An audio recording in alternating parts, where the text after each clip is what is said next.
maksudnya fakultas adab di UIN. Bukan berarti fakultas tata krama, bukan. Tapi maksudnya fakultas adab itu fakultas bahasa dan sastra Arab.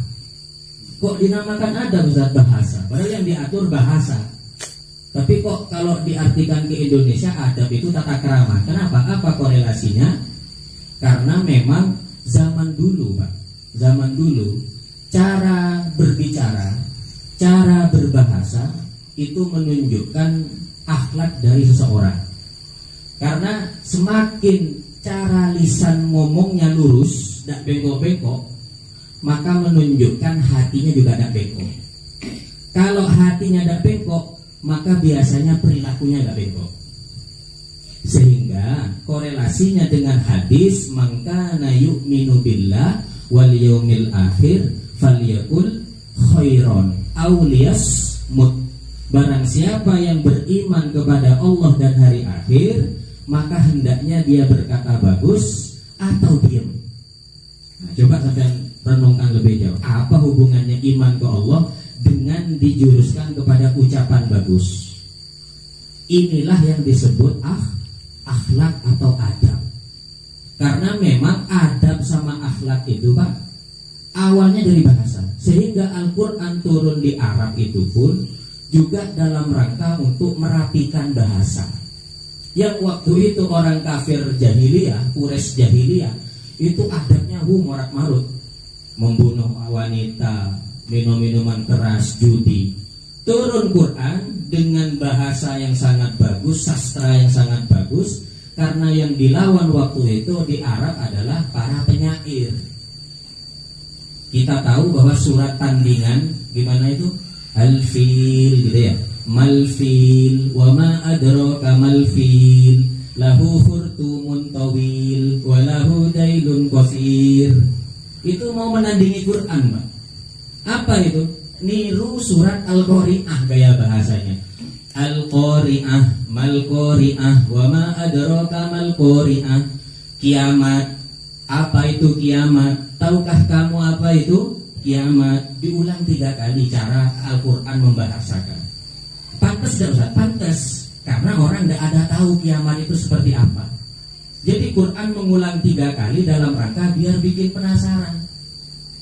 Cocok korelasinya, bahasanya, cara pemaknaannya cocok. Tapi kalau buatan surat yang buatan tadi, al-fil gajah, mal-fil apa itu gajah, wa ma adraka mal-fil tahukah kamu apa itu gajah, lahu khurtumun tawil yaitu binatang yang punya belalai panjang. Apa korelasinya? Bahasanya tok yang bagus tapi maknanya kosong. Karena meskipun tidak dijelasin pun orang tahu, Pak, gajah itu adalah binatang yang punya belalai panjang dan ekor kecil. Jadi dari sini orang kafir jahiliyah dulu bahasanya sudah corak marut. Maka ini pun memberikan efek kepada cara berpikir mereka corak marut. Ketika cara berpikirnya corak marut, maka perilakunya pun corak marut. Sehingga Rasulullah datang waktu itu membawa mukjizat paling besar yaitu Quran. Kok bisa, Ustaz? Padahal yang lebih hebat tuh kalau kita lihat mukjizatnya Nabi Musa kan, bisa belah lautan. Coba laut bisa dibelah kan hebat. Kalau di visualnya yang di film kan lebih hebatan itu ketimbang Quran kan gitu. Terus Nabi Isa bisa ngidupin orang mati kan seperti itu. Tapi ternyata yang tercetus sepanjang zaman bahwa mukjizat terbesar itu adalah Quran, karena memang Quran itu tidak terbantahkan sepanjang zaman. Bahkan sampai sekarang masih bisa dinikmati oleh kita. Tapi kalau terbelahnya laut, menghidupkan orang mati hanya bisa dinikmati zaman dulu. Sekarang nggak ada, nggak bisa dinikmati. Lah Quran sampai sekarang masih bisa kita rasakan. Maka ayo bersama-sama kita sering-seringnya baca Quran. Nah ini anjurannya di sini, paling tidak kitab tafsir taruh di atasnya kitab yang lain, dan tidak boleh meletakkan sesuatu yang lain di atas kitab. Karena itu, karena penulisnya betul-betul ikhlas. Wa kana ustaduna asy-syekh al-imam Burhanuddin rahimahullah taala yahki an syekh minal masyayikh anna faqihan kana wada'al mihbarah 'alal kitab. Sungguhnya ustadz kami yaitu Syekh Imam Burhanuddin rahimahullah menceritakan bahwa Ada seorang ahli fikih meletakkan mihbaroh. Mihbaroh itu kalau dulu alat tinta. Karena dulu kalau orang mau nulis itu kayak pakai kolam terus dicelupkan ke tinta. Maka mihbaroh ini tempat tinta ya. Terus diletakkan di atas kitab. Faqala lahu bil farisiyah, maka dia menegur dengan mengucapkan pakai bahasa Paris, pakai bahasa Persia, burniyabai. Semoga ilmumu gak manfaat. Hanya karena meletakkan kotak tinta di atas kitab. Lah, kalau cuma naruh kotak tinta di atas kitab aja itu bisa menyebabkan ilmu kita gak manfaat, gak barokah, maka bagaimana sikap kita atau bagaimana malah akibatnya kalau kita ini bukan yang, anggaplah yang gak ditakdimi itu bukan benda tapi orang. Ini kan cuma kitab. Kitab itu kan benda, tidak bernyawa loh. Tapi isinya ilmu. Nah sekarang ada yang lebih mulia dari kitab itu. Apa itu? Orang. Siapa dia? Guru-guru kita yang sekarang sedang ngaji bareng-bareng bersama kita. Itu bukan benda, orang, punya nyawa. Dan insya Allah dalam hatinya, dalam kotaknya juga ada isinya kitab. Berarti kan dua ya. Ada orangnya, ada bendanya. Kalau pas tidak ditakdim, tidak dihormat, lah gimana kita akan mendapatkan ilmu yang barokah dan manfaat? Ya salah satu contoh yang direquestkan oleh Pak Fathur malam ini yaitu tentang cara kita memperlakukan guru kita. Ya lebih-lebih pas pertama kali mau menyerahkan anak kita. Makanya bahasanya Pak, ketika kita nanti memondokkan anak atau ya naruh anak kita di lembaga pendidikan apapun lah, bahasanya jangan sampai nitip, tapi mesrahkan.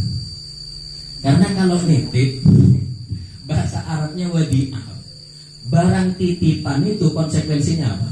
Harus dijaga, tapi gak boleh kalong, kan gitu. Kalau sampai cuil sedikit, harus mengganti yang dititipi. Benar enggak Pak? Padahal guru-guru kita, ya guru ngaji kita, kiai-kiai kita, itu banyak metodenya. Ya salah satu yang mungkin agak kurang enak, ya salah satunya yang mungkin adalah dari anak kita kena pukul sedikit, kena cubit sedikit misalnya, kan seperti itu Pak. Atau kena betak sedikit. Lalu kemudian ya faktor zaman sekarang yang bermain adalah hak asasi manusia. Ya tapi si guru pun harus juga tahu kitab. Cara mukulnya pun tidak boleh sembarangan. Karena dalam kitab itu cara mukul ada dua. Ada durbut ta'dib pakai hamzah, ada durbut ta'dib pakai ain.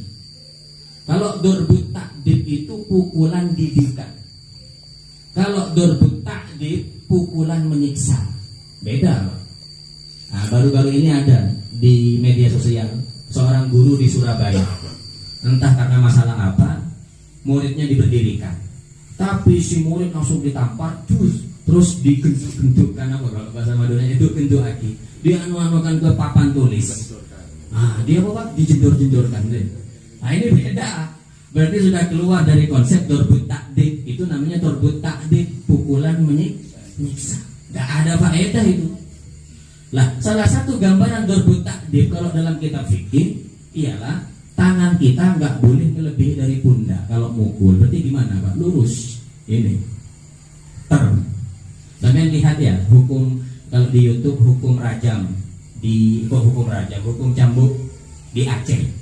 Jadi kalau ada yang ketahuan zina itu kan dihukum cambuk di depan umum kan. Setiap hari apa gitu dikumpulin dulu, ayo sapaan yang kemarin minggu lalu ketemu pacaran atau ketemu ngapa gitu misalnya dihukum cambuk.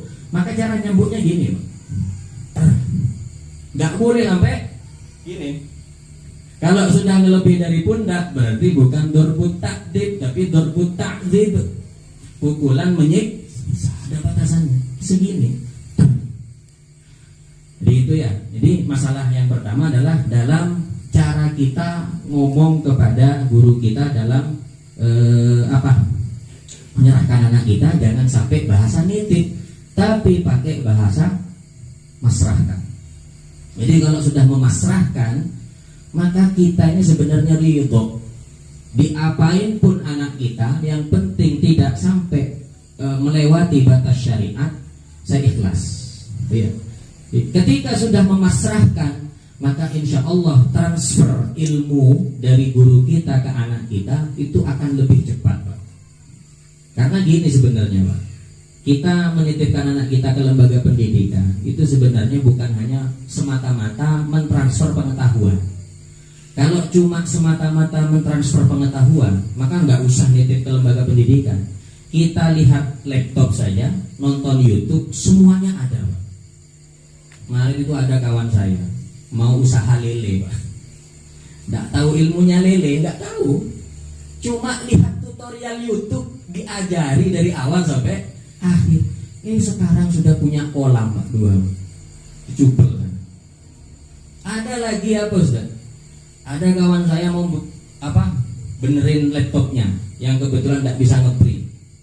Kalau kita betul-betul tidak tahu, memang tidak tahu, Pak, nggak pernah belajar anunya komputer, gimana caranya betulin printer gitu. Lihat YouTube tutorial betulin laptop biar bisa untuk nyetak printer, ada semua, Pak, dan berhasil. Nah, ini bukti bahwa kalau cuma yang dicari pengetahuan, tidak usah nitipkan ke lembaga pendidikan, cukup kita duduk sambil lihat laptop, sudah transfer sudah pengetahuannya.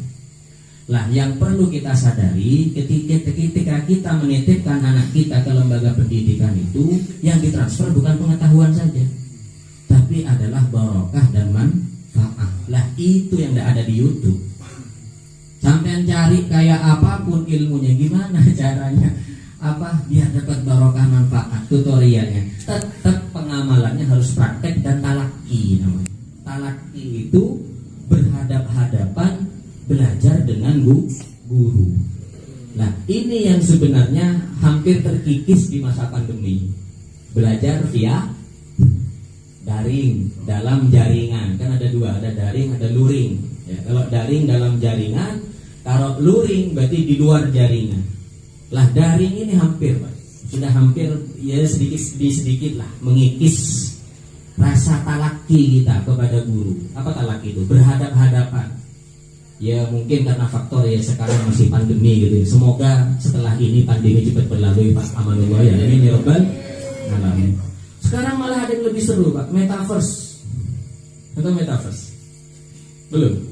Oh, itu sudah viral ini. Metaverse itu sudah dibahas di MUI, di NU sudah. Apa metaverse itu, Pak? Dunia 3 dimensi yang sampean langsung bisa berselancar di situ, tapi dengan wasilah kacamata. Sekarang kacamatanya namanya kacamata VR box, tebel segini masih. Itu kalau beli harganya 6 juta, Pak.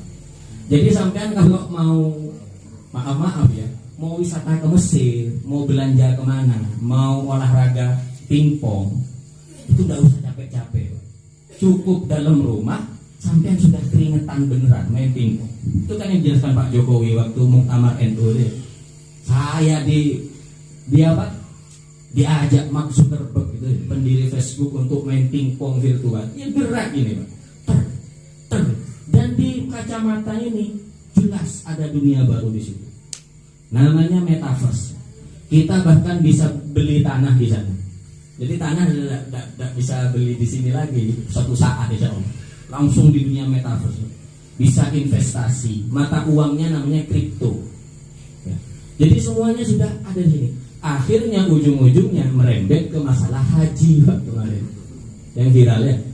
Haji via metaverse. Karena Ka'bahnya sudah dibikin sama Arab Saudi. Yang pertama kali nyoba Imam Sudes.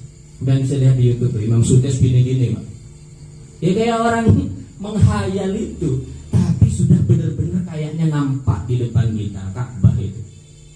Ya, Hajar Aswad itu. Gimana hukumnya yang diperdebatkan? Sah apa enggak? Haji melalui via metaverse, haji digital. Ternyata yang disepakati selama ini sejauh ini masih enggak sah. Karena memang harus berbentuk fisik kalau haji, nggak bisa hanya pakai hayalan. Meskipun di depan kita ada Ka'bah, di depan kita ada ya Rukun Yamani misalnya, ada Sofa, ada Marwah. Lah, inilah tantangan-tantangan kita ke depan, yang mana kalau kita nggak bekali anak-anak kita dengan pendidikan-pendidikan agama, ya saya khawatir 10-20 tahun yang akan datang mereka pasti akan terikut yang namanya arus globalisasi. Na'udzubillahi min dzalik. Dan yang terakhir, wa kana ustaduna al-qadi al-imam al-ajal Fakhruddin al-ma'ruf bi Qadi Khan rahimahullah taala yaqul illam yurid bidzalikal istighfaf fala ba'sa. Ini ada sedikit argumen bidzalik wal aula ayyahtariza anhu. Apabila tadi meletakkan benda di atas kitab, selonjoran kaki, terus meletakkan kitab tafsir di bawahnya kitab yang lain, itu kalau tidak diniati istighfaf, apa istighfaf itu? Tidak diniati ngeremehkan, itu ada salah satu ulama yang memperbolehkan. Fala ba'sa bidzalik. Tapi wal aula, adapun yang lebih utama, ayyahtariza anhu, itu sebaiknya menjauhi hal demikian. Karena pasti dampaknya akan menyebabkan ketidakmanfaatan dan ketidakbarokahan kita dalam menuntut ilmu. Dulu saja ada ulama Pak, ketika ada dua ulama ketika sama-sama mondok di Yaman gitu ya. Itu ketika pulang ke kampungnya beda Pak. Beda hasil. Baik hasil dalam dirinya sendiri, baik hasil untuk masyarakat. Yang satunya sepertinya mendapat ilmu barokah manfaat, yang satunya enggak. Padahal tempat mondoknya sama, gurunya sama, dan orangnya pun tetanggaan. Setelah diteliti-teliti, apa yang membedakan? Ternyata bedanya pas ketika tidur. Jadi yang satunya ini, tidurnya itu ketika tidur, kakinya itu ngadep kiblat. Kakinya dingadepkan kiblat. Tapi yang satunya sangat menjaga dari kakinya itu untuk dihadapkan kiblat. Jadi kalau hendak ke timur, ya ke utara, ke selatan. Maka kata gurunya ketika sudah sama-sama pulang, nanya dua orang ini, oh mungkin ini gara-garanya. Kamu selama waktu nuntut ilmu di sini, kamu ketika tidur ternyata tidak apa sekali ya, memperdulikan yang namanya menghormati kiblat. Sehingga kamu tidur tidak sengaja ngina padahal, tidak sengaja meremehkan padahal. Ternyata imbasnya terjadi ketika dia sudah boyong jadi alumni, istilahnya setelah keluar dari pondok. Na'udzubillah. Sehingga ketika bertentangan misal ini Pak ya, perintahnya guru sama perintah orang tua, maka ada yang mengatakan yang lebih utama adalah memilih perintahnya guru Pak. Karena guru itu murabbir ruh, yang merawat roh kita, jiwa. Kalau orang tua hanya murabbil jasad, yang dirawat itu adalah badan kita. Gimana kita gede, gimana kita bisa makan, seperti itu. Lah, beda kalau memang orang tua tersebut plus gurunya. Contohnya Zat, ya misalnya kayak saya dulu Pak. Saya dulu sebelum dititipkan ke TPQ, itu yang ngajari alif, ba, ta itu ya orang tua saya. Sampai saya bisa, baru kemudian dititip. Dititipnya itu bukan karena faktor untuk belajar dari awal, enggak. Biar dapat kawan. Hanya itu saja sih. Dan biar tersambung dengan robitoh dengan guru yang ada di tempat tersebut. Beda halnya kalau seperti itu. Berarti kalau orang tua plus guru kita, ya berarti itu adalah murabbil jasad wa murabbil ruh. Perawat badan, ya perawat ruh kita. Ya kalau seperti itu bertentangan dengan ya yang lain, ya tetap mengutamakan orang tua kita karena dia memang guru kita. Jadi itu yang bedanya Pak ya. Ketika saya bilang di bulan lalu ketika bertentangan antara orang tua dan guru, maka yang didahulukan adalah guru, seperti itu. Maksudnya ketika orang tua tersebut memang sama sekali ngecul dari awal, ndak ngikut, ndak cawe-cawe, ikut anak ikut andil anak biar bisa tahu ilmu. Makanya bagi orang tua itu ayo sebenarnya itu sebelum anak menikmati jenjang pendidikan di luar, harusnya madrasatul ula, sekolah pertama itu ya di rumah, khususnya oleh ibu ya, khususnya oleh ibu. Jadi jangan sampai Pak suatu saat ditanya, kamu tahu alif ba ta? Ya anggaplah dari siapa? Dari orang lain, bukan dari orang tuanya sendiri. Guru yang ada di lembaga-lembaga itu cuma melanjutkan nanti Pak, pengembangan istilahnya, ngamri barokah, ngamri manfaat, itu transfer seperti itu. Nah, maka kewajiban guru kepada murid ya sebenarnya sama, yaitu dari minal mahdi ilal lahdi, dari gendongan ibu sampai liang lahat, itu guru tetap bertanggung jawab kepada muridnya.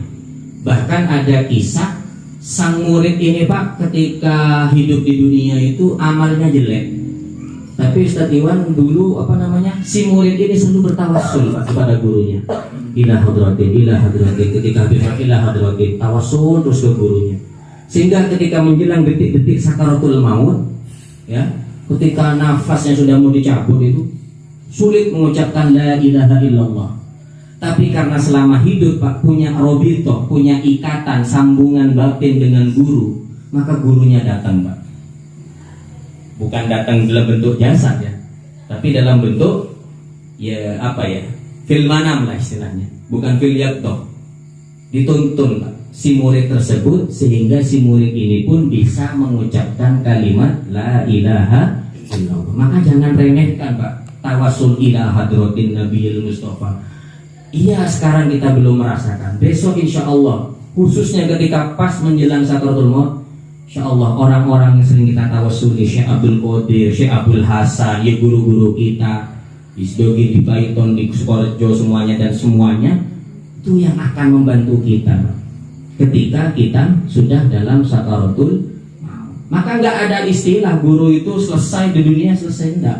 Bahkan ada yang nemenin sampai ke kubur. Ya, ceritanya siapa yang dikubur itu? Ya ada, bukan gurunya, amalnya. Soalnya Pak Imam Sibaweh ya. Karena dulunya saking alimnya ilmu nahwu, maka ketika ditanya mungkar nakir, man rabbuka? Man huruf apa malaikat dibalik Pak nanya. Tidak jadi malaikat nanya. Kenapa Ustaz? Karomahnya ilmunya berarti. Ada orang itu dapat syafaat dari gurunya, dari ilmunya, dari amalnya dan sebagainya. Maka mari kita bersama-sama kita terus sambungkan hati kita, baik yang masih sedang dalam dunia pendidikan atau yang sudah boyong sekalipun. Ya kayak saya ini kan sudah boyong, sudah jadi alumni. Tapi peraturan dari Sidogi itu tetap ada kok. Kayak pengajian IAS itu pengajian kitab sebulan sekali itu harus. Bahkan ada kesadaran subuh berjamaah. Itu dikontrol Pak, di absen, ada absensinya, fingerprint. Berarti sudah tidak mondok lagi. Semuanya, para alumni-alumni yang sudah jadi alumni itu tetap dikasih kewajiban seakan-akan seperti dia masih santri. Ya, seperti itulah harusnya seorang santri. Wallahu a'lam.